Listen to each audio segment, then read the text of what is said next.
커피에 대해서는 제가 나중에 한 번 더 자세히 말씀드리겠습니다. 그러니까 우유에 대해서도 그리고 그러니까 이 요거트에 대해서도 그렇고 지금 오늘 나와 있는 거에서 그러니까 우리 몸에 바나나 같은 경우를 하나 예를 들어서 말씀드리면 지금 제가 하는 이야기는 거기에 있는 거에 대한 보충 설명의 이야기입니다. 그러니까 감 아시죠? 감이나 바나나 같은 데에는 탄닌 성분이 많습니다. 그래서 바나나가 덜 익었을 때나 감이 덜 익었을 때 먹으면 굉장히 떨죠. 근데 그 떫은 성분이 바로 탄닌인데 그 탄닌 성분은 우리 몸의 이로움에도 불구하고 이 세상 모든 것이 다 그렇게 음과 양의 양면의 성질을 가진 것처럼 우리 몸에 이로운 것이라고 해서 반드시 다 이롭지는 않고 또 그 반대로 해로운 면이 있는 게 탄닌이라는 그 자체 그것이 그러니까 그게 산화됐을 때는 산화탄닌으로 바뀌게 되면은 그게 또 우리 몸에 해로운 그런 성분이 됩니다. 그러니까 이 모든 영양소의 그러니까 이중적인 두 면을 잘 이해를 하셔서 거기에 적합한 대처를 하셔야 되는 게 제가 조금 전에도 말씀드린 것처럼 어떤 분에게는 약이 되는 게 어떤 분에게는 독이 되는 까닭이라는 게 어디 있는 거니 우리 사람의 체질을 그러니까 이 한방에서도 나누는 게 여러 가지로 있습니다. 그러니까 뭐 사상 체질이라고 해서 네 가지 체질로 나누는 게 있나면 팔상 체질이라고 해서 8가지로 나누는 게 있고 그런데 그거를 대별해서 딱 한 가지로 얘기하면 뭔가니 사람의 체질이 음과 양의 체질 둘이라는 겁니다. 음 체질, 양 체질. 그러면 그거를 얼른 쉽게 이해가도록 설명하면은 음 체질은 몸이 찬 사람이고 양 체질은 열이 많아서 뜨거운 사람입니다.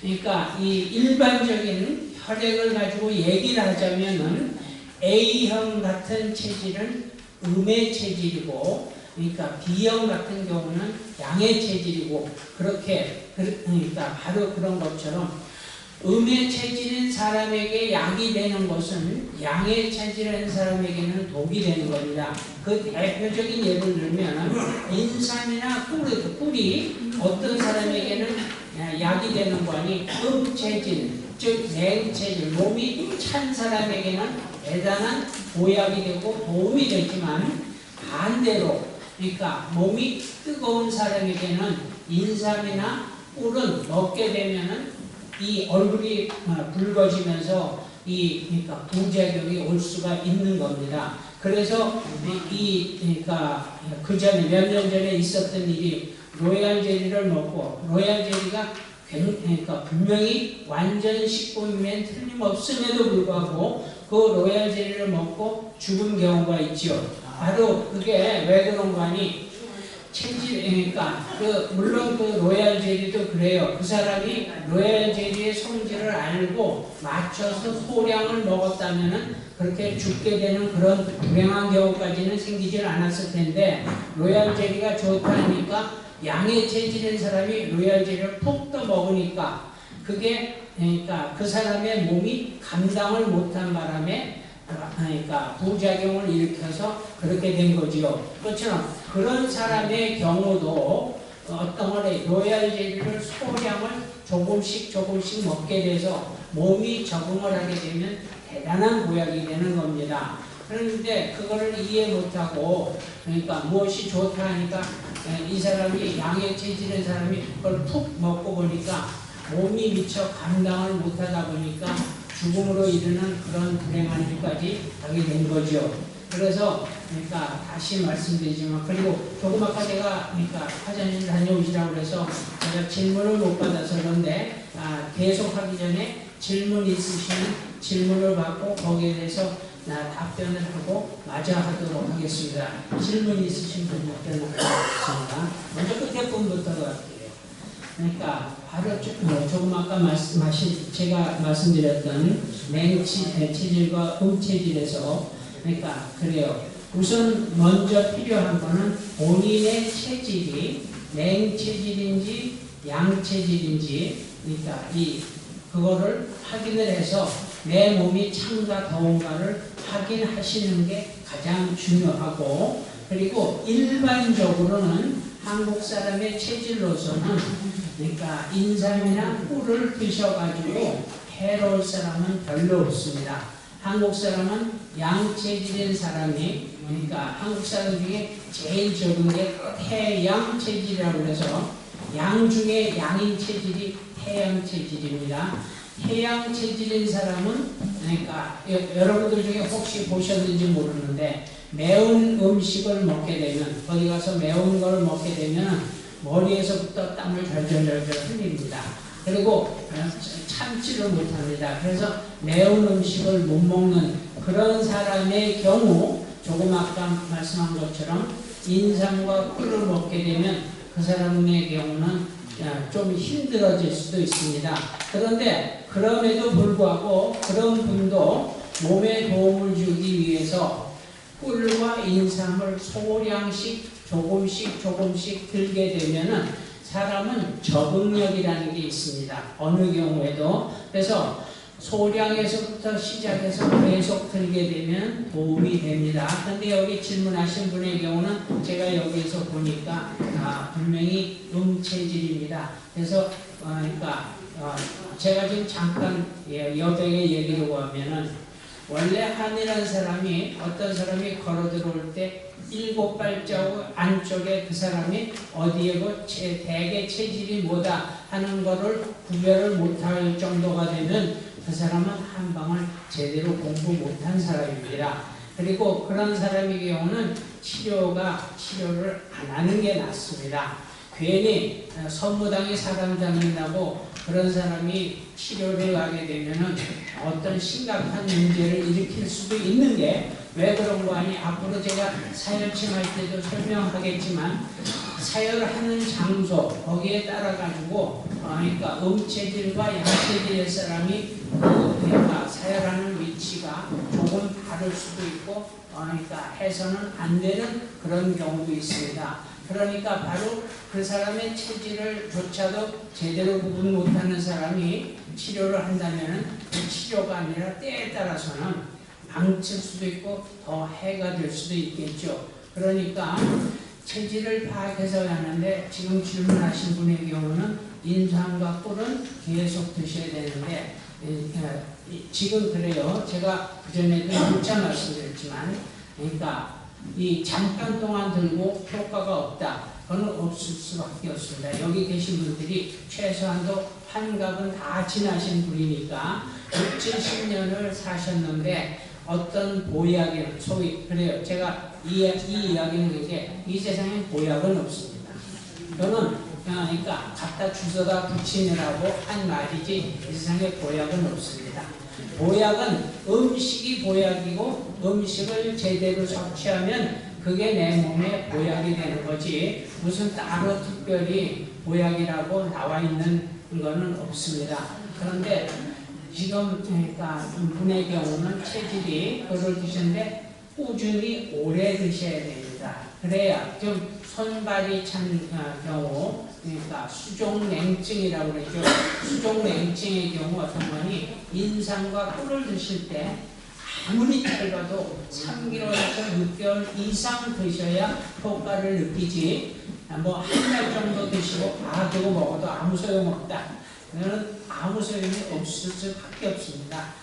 네, 조금 아까 말씀드렸듯이 6, 70년 그러니까 써먹은 기계가 뭐 잠깐 한 달 동안 뭐를 내먹는다고 해서 체질이 바뀌고 금방 확 좋아질 수는 없는 거기 때문에 꾸준히 오래 드셔야 된다는 거, 그걸 제가 분명히 말씀드립니다. 그 다음에 이쪽에서 가는데 커피에 우유를 넣어서 드시겠다는데, 제가 우유에 대한 얘기는 여기를 읽어보시면 알 거고, 커피를 드시는데 우유를 조금 넣으시는 거, 그거는 전혀 아무 상관이 없습니다. 그거는 풍미를 약간 그러니까 바꾸고 도와주는 정도이지, 그래서 그 우유를 넣었다고 해서 그게 그러니까 몸에 해롭거나 그런 건 없고요. 그러니까 커피를 드실 때 우유를 조금 넣어서 드시는 거는 그러니까 우유 자체의 그 맛도 하고 그러니까 풍미에 도움이 되기 때문에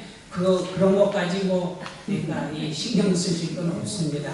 그다음에 이쪽에서 녹용을 먹는데 녹용은 어떻습니까? 녹용에 대해서는 제가 이제 우선 그 전에 제가 녹용 설명하면서 한 거를 그러니까 들어서 기억하시는 분이 있는지 모르겠는데 먼저 주의사항은 녹용을 절대로 녹용을 이렇게 코에다 갖다 대고 냄새를 맡는 그런 일을 절대 하지 마시라고 제가 읽어드렸죠.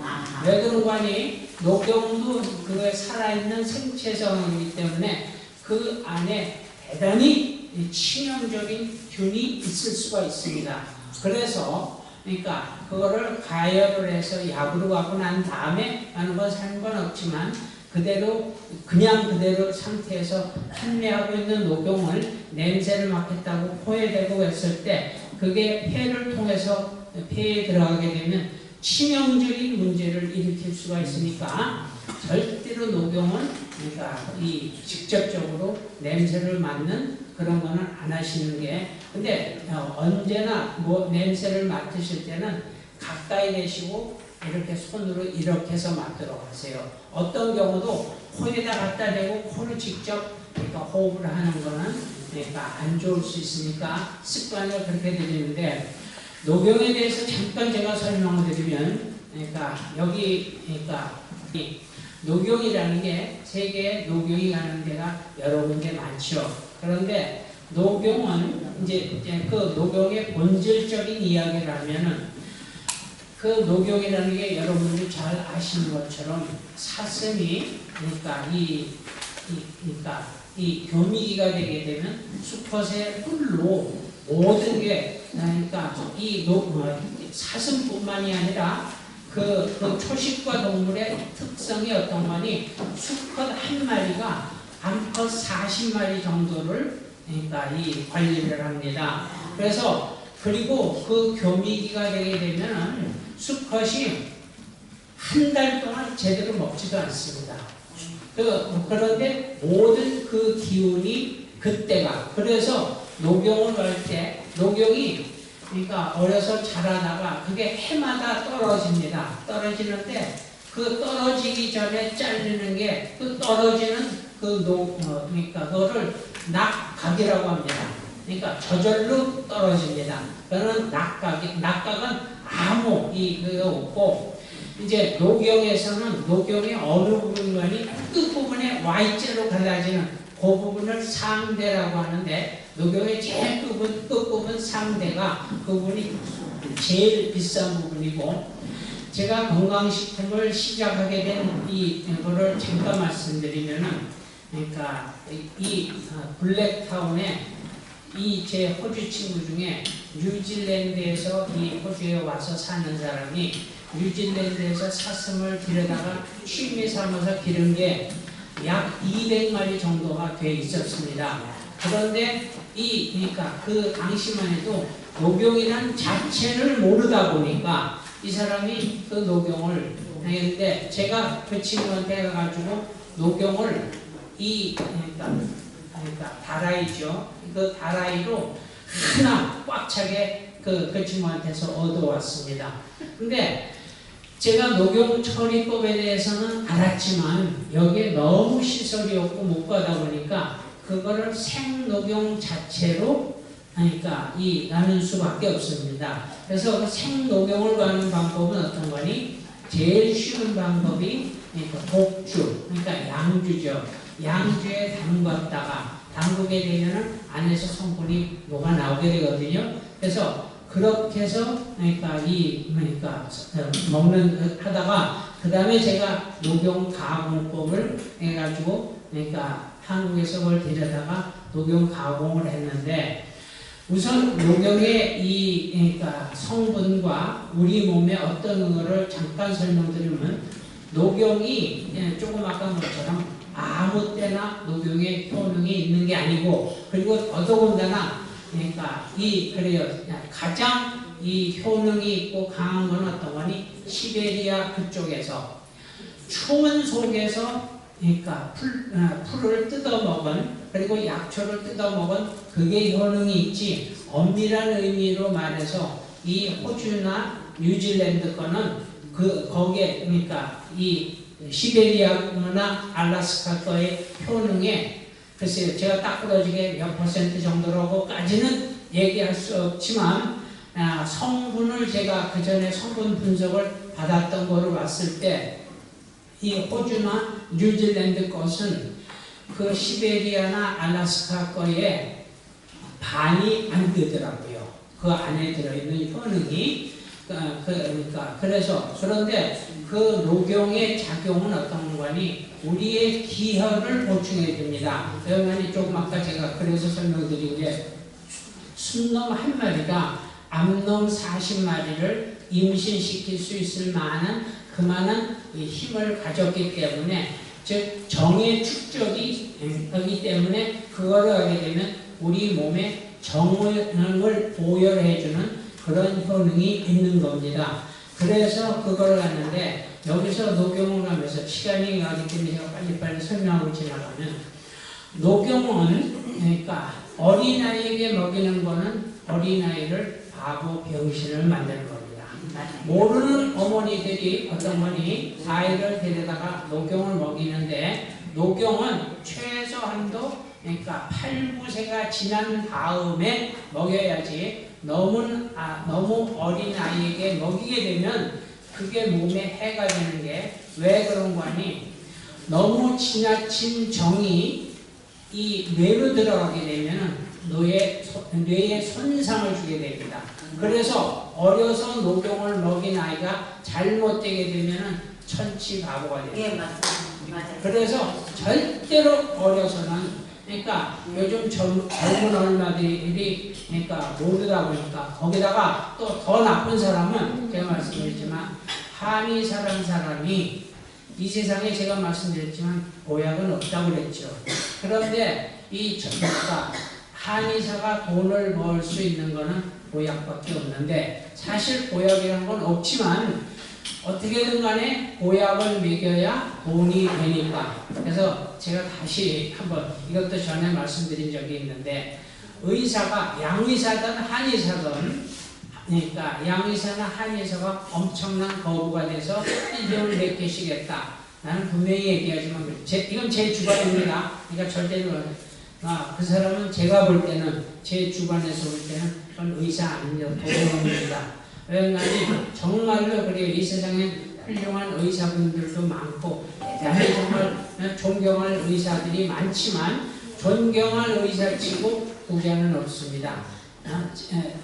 그래서 어느 거니, 원래 의술, 인술이라는 거, 저희 아버님도 생전에 그러니까 이 한의를, 개업 한의는 아니고 한의를 하셨는데, 그러니까 죽었다고 거적 덮어놓은 사람을 침 몇 방으로 살려놓으신 걸 제 눈으로 직접 했는데, 저는 평생에 저희 아버님에서 들은 이야기가 뭔가 하니, 환자가 돈으로 보이면, 그러니까 본인의 의술이 없어지기 때문에 절대로, 그러니까 환자를 돈으로 봐서는 안 된다 하셨고, 저희 아버님도 그러니까 평생에, 저희 아버님은 다른 거로 돈을 보셨지 사람 고쳐주는 거로는 돈을 안 보셨습니다. 그런데 정말 그래요. 의술이라는 거는 진짜 사람을 고치고자 하는 본인의 그러니까 애정이 없이는 되지 않는 것이기 때문에, 어떤 분이 그래요. 그러니까 한이라는 사람이 돈을 벌 목적으로 그러니까 보약을 갖다 하는 거지, 이 세상에는 보약이라고는 없으니까 절대로 어느 한의사가 보약 한 첩 드시죠 그러면은 거기는 가지 마십시오. 보약은 없습니다. 제가 분명히 말씀드리지만, 그러니까 정 몸이 그래서 보약을 가시는 분은 저한테 오세요. 어떻게 하면 그게 보약이 된다는 것은 제가 분명히 정확하게 일러드릴 테니까. 그러니까 이 세상에는 보약은 없습니다. 그래서 녹용을, 그러니까 녹용이 가면은 이것도 이제 어떤 분이 그래요. 녹용 중에 최상품이 되는 녹용의 경우, 그거는 제가 조금 아까 말씀드렸듯이 제일 상대에, 그러니까 녹용의 길이가 이 폴란드에서부터 끝까지가 한 60cm에서 80cm 정도 되는데, 실제로 효용이 있는 건 끝에 15cm 정도까지입니다. 그리고 나머지는 그러니까 별 효용이 없습니다. 그리고 아까 말씀드린 것처럼 어느 일에 지나고 나면 떨어집니다. 그건 낙각이라고 해서 그러니까 별 효용이 없고, 녹용의 경우는 그거를 그러니까 가공을 하는데, 그러니까 조금 아까 말씀드린 제일 상대에 한 15cm 정도까지, 거기까지 그 부분을 그러니까 가공 처리해가지고 한 게 였는데, 제가 말씀드리지만 전혀 효능이 없는 건 아니고, 그러니까 병이 약한 사람, 많은 사람일수록 효능이 있습니다. 있는데, 그러니까 너무 과신하시면 안 됩니다. 그래서 그러니까 그거보다는 오히려 일상생활에서 보약이 되는 것을 앞으로 제가 언제 식품에 대한 설명을 하게 될 기회가 될 때 차차차차 식품 하나하나를 가지고 설명을 드리겠습니다. 그래서 그러니까 제가 잠깐 우리 강의가 다른 방향으로 이상하게 갔는데, 하여튼 그러니까 너무 그러니까 이 보약이라는 데 대해서는 신경을 쓰지 마시고 건강하게 사시는 거에서, 제가 지금 막 시간이 안 됐길래 잠깐 딱 1분 동안에 한 가지 제가 드릴 일이 있는데, 뭔가니 우리 그러니까 여기 계신 분들 중에 제가 이게 얼른 기억이 나기로 했는데, 디스크나 그러니까 디스크를 간판 탈출이라고 그러죠. 뭔가니 그러니까 척추 사이에 추간 원반이라고 하는 게, 그러니까 이 튀어나오는 게 디스크인데, 거기에 비해서 그러니까 척추관 탈출증이라고 있습니다. 디스크하고 정반대의 현상인데, 여기 계신 분들 언제 기회가 있으면 확인해 보세요. 앞으로 숙여서 와 뒤로 넘겼을 때, 그러니까 어느 쪽이 더 아픈가를 본인이 그러니까 확인해 보시면 제가 지금 일러드리는 것에 대한 구분이 가실 텐데, 앞으로 가거나 그리고 의자에 앉았을 때 통증이 더 있다, 그러면 그건 디스크 탈출입니다. 그런데 반대로 뒤로 제끼거나 서 있을 때 더 통증이 오면 그거는 그러니까 이 척추 퇴행입니다. 그런데 척추 퇴행이나 추간반 원반 탈출이나, 그러니까 이 무엇에 의해서 할 수 있는 거니, 걷는 보행법에 따라서 그것이 달라지고, 그러니까 이 치료가 됩니다. 그거에 대해서는 오늘 시간이 다 됐기 때문에 다음번에 제가 거기에 대해서 자세히 설명드리겠습니다. 감사합니다.